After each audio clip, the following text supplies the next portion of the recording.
Hi, I'm Natsumi with fitYOGAfit. Today I'll show you a quick yoga for anxiety. Use your finger to hold your nostril and inhale through your left nostril and exhale out through the right.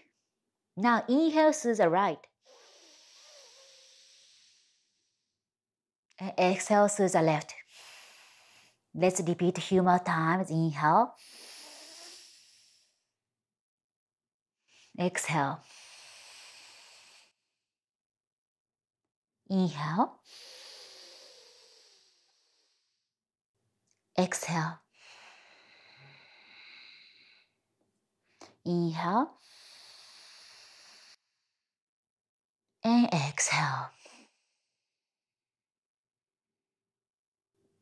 Release your hands. Now let's take Balasana, child pose.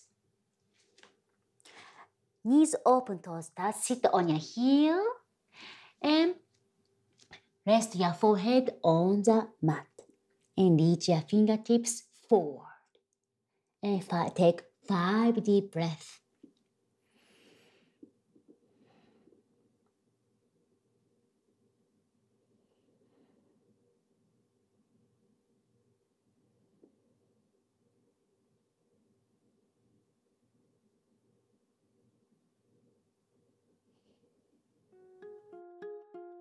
If you want to know more, check out my full-length videos.